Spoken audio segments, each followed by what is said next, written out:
Lawmakers in the United States have passed a huge military spending bill worth nearly $1 trillion, and President Joe Biden is expected to sign this measure into law. Carlo de Peña reports. U.S. representatives approved a record $886 billion defense bill during a voting session in Washington, and now the proposal will be forwarded to the country's President Joe Biden.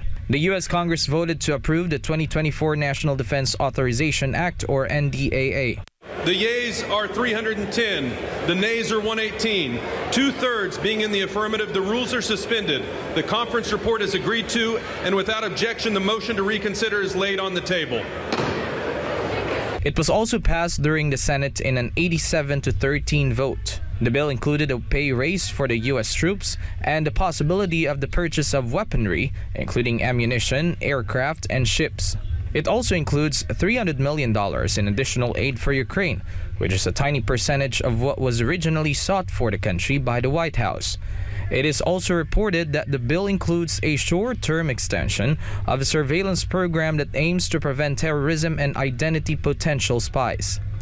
The measure reportedly establishes a new training program with Taiwan, consolidates a plan to accelerate deliveries of Harpoon anti-ship missiles to the country, and approves an agreement that allows Australia to access nuclear-powered submarines. Meanwhile, although the new NDAA bill already includes $300 million for the Ukraine Security Assistance Initiative through the year 2026, American legislators are still working out a separate $105 billion bill that would provide more military aid to Ukraine and Israel.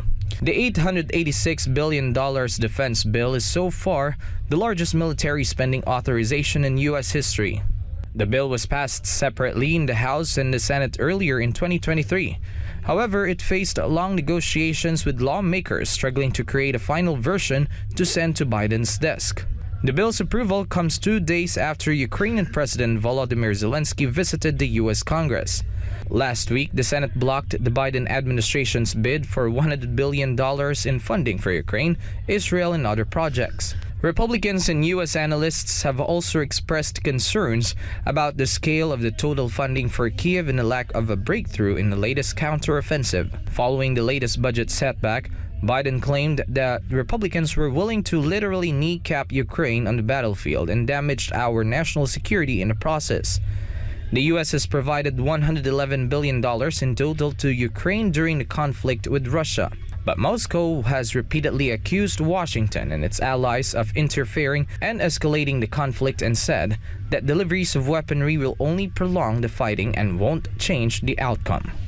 Reporting, this has been Carlo de Peña, SMNI News.